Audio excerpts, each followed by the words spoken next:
there's a future for you, and it doesn't always have to be as dark as it seems. This video is not going to give you tips. This video is just going to explain why it is the way it is and how I know it's going to get better for you. I know this is a bit of a deep video for a small channel, however I do think it's important, and however obvious it may seem, we normally have a different reaction when we're told it versus when we're just thinking it. Have you ever thought about Homo sapiens? This used to pass through my head a lot when I first...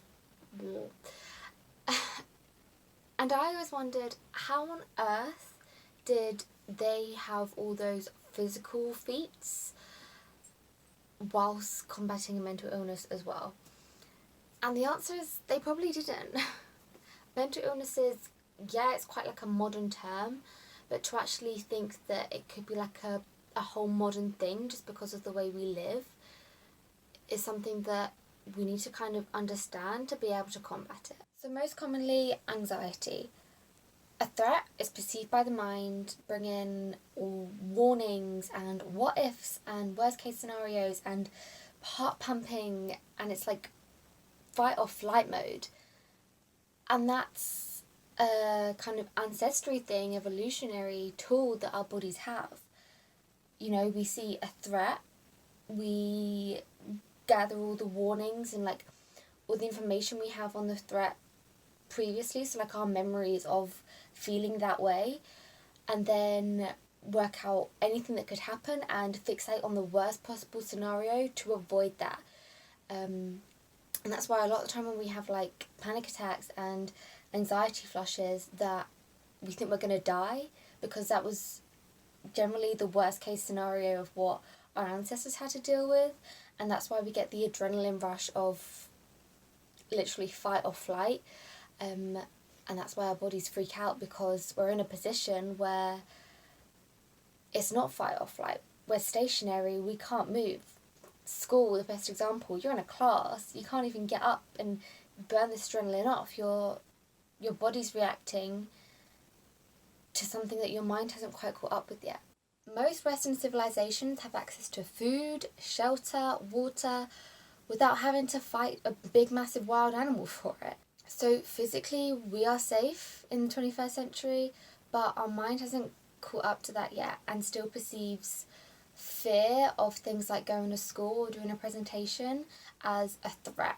And that's why we have all these crazy thoughts and our body just goes into like crazy hyped up beast mode, because our mind thinks it's a threat to our life when actually it's just fear or another kind of emotion. But because we don't have these survival pants, there's a lion coming my way to steal my babies or whatever, because we don't have those things anymore, the biggest fear we feel is normally something societal. Now, I'm not going to deny my obvious Western privileges, so I always try to remember these two things which people from LEDCs have told me. The first thing is, quote, "I never knew I was poor until I came to the Western world." And yeah, of course, when you have nothing, your energy is going into survival and meals and hydration. It's not thinking they have that and I don't, or I want this. It's more survivally. And secondly, the fact that mental illness is almost like a luxury, because we have everything in the West. Mostly we can live and we can survive. And the fact that in the Western world, like, the amount of kids with mental illness is recorded now is the same as like the 1950s mental asylum. Wait, does that make sense? What was that fact? And I don't think that's like miscalculation. I think it is just because how fast the world is moving and how, not how little we have to do, but how, like, our survival is okay. Food, water, that's okay. It's more about financial growth and career and family and love and things, and those things still obviously really, really, really affect us. But like my friend said, where they come from, it's life isn't about that. And obviously there are universal people who have mental illnesses. No matter what you're going through, it's just what happens. Like learning difficulties, it just happens. But I do think in the Western world, it's kind of made in the way that the economy drives our minds to be. Now, the Western world is very financially driven, and I've always had a problem with that. When I was young, I wanted to be famous. I grew up and I wanted a degree. I grew up more and I wanted a high-paying job. And then I got into my degree and was like, I don't need a degree necessarily to get a high-paying job. So I left that, went to a really commendable employer. You know, I had 2 pay rises in a year, was like in sight for promotion, just all in the space of under a year. Like, I was moving up fast. And I was like, this isn't worth it. Like, everything that I wanted when I was a kid, I've now kind of got, or I'm about to get, and it's not the life I want. On paper, it was amazing. Like I said, 2 pay rises, a promotion in sight, all in under a year, with a commendable employer. But I was crying every day. I was having panic attacks every day. I was having chronic migraines and tension every single day. And I was like, this is not the life I want to lead, and if I stay here, this is going to kill me. Ultimately, that's why I decided to go into healing, because I thought I can do something that I love and help people, and they'll pay me for it, and that's how I'll live. And then I discovered something like YouTube, where I can help people, and one day my channel will take off, I can make a living from it, and it's free.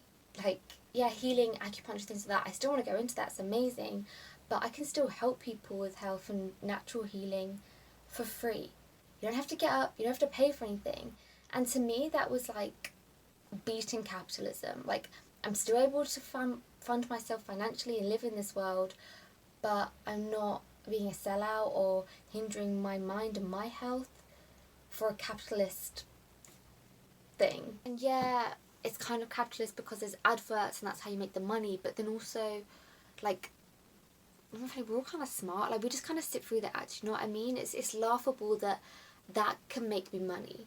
And when I realised that, that was when I had true bliss. Now, something I want you to remember is this song from my friend Arthur Blanchard. No, a line from Arthur Blanchard's song. And it says, "Do you hear me? Then you can do it too." What you're feeling is valid and it's real, but you don't need to leave the world in order to find peace with it. And even if you don't want to leave the world, but you just feel like, how am I ever going to be happy? How am I ever going to not be stressed? How am I ever? Honestly, you just need to keep believing. In my head, it's like a ecological communist world. And I was like, how am I going to find peace in a capitalist world where people and the environment are dying? They're polar opposites. But honestly, I'm, for the most part, at peace and blissful. And that's just something you can remember when you feel like you're not going to get anywhere. You just need to keep believing. You can find your peace. You can find your bliss. It will just happen. So thank you for watching the video. Like I said at the beginning, this isn't a video that's meant to give you tips and specifics of how to help you, but just kind of explain the evolutionary processes of why we face what we do and the cultural differences of how our minds are trained to have a mental illness, I guess. So it's just something to be mindful of, something to like spark what you can research, and just something to keep reminding yourself that just it's gonna be okay. Other people have been okay and gone through a similar thing, and just know that when you are fearful and scared, like, there's a future for you, and it doesn't always have to be as dark as it seems.